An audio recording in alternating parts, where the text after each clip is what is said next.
H, it's a 1, 3.5. H niya difference in height sa headlock, 4.5. Length, 60. Alpha, 6.5. K, 0.12. Find the flow rate in cubic meter per second. Then per meter length, wala pa tayo dimension. Unlike ito kanina, 4,000, 180. Wala pa tayo per meter. Pag wala kanina, per meter na dyan. At right angles to the cross section. Kani? Formula naman to.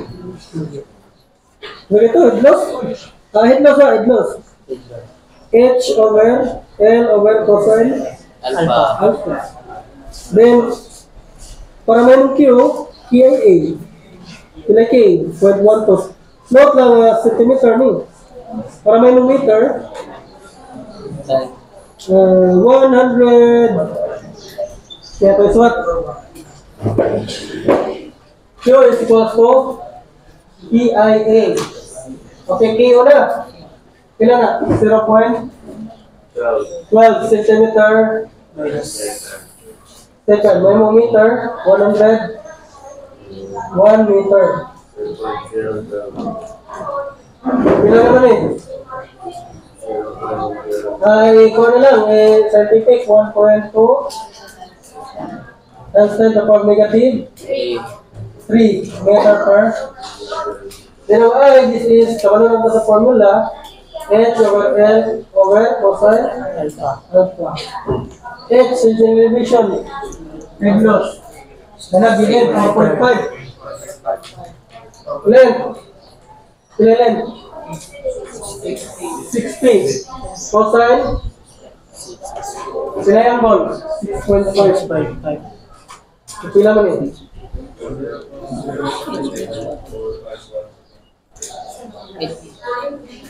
Pila to? 0.0745. Then unitless mo na siya. Then area, of course, 1 meter across the width. And note ng area niya, 1 meter ko naman to, pero ito, cross section na lang yun, 90 degrees na. Mga taning drawing mo, kani dapat 90 degrees ani.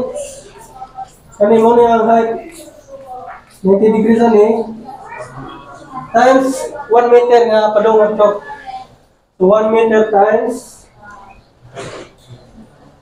pila man dapat? Pila yung height niya? Pila ng H? H sa buwan?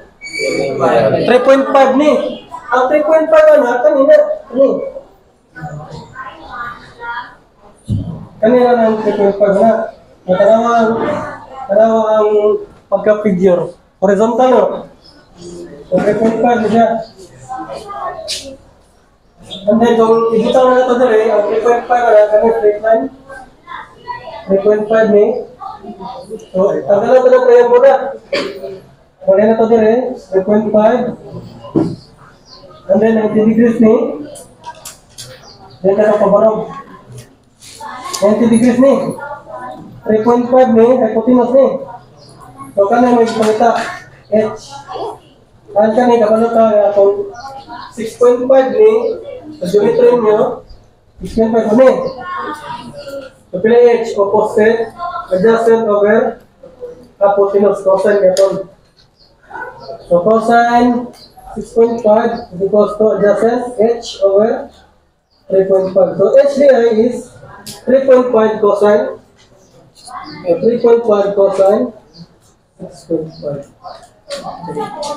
Then, pwede na na-itan kung tulo. Wala na Q. Pilay area.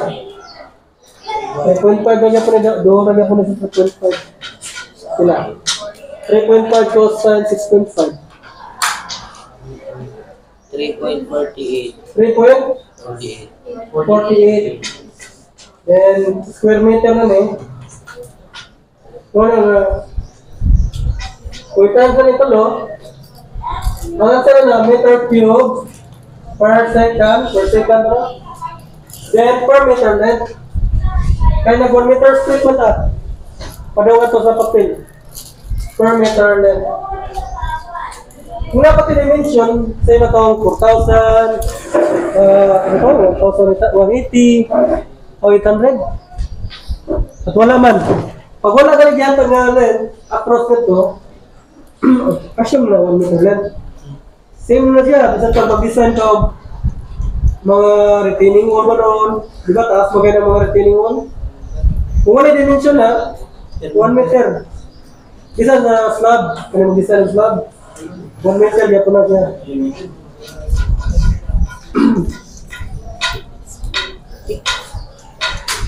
Kailan sir? 3.11 Times 10 to the power of meter cube per second per meter length.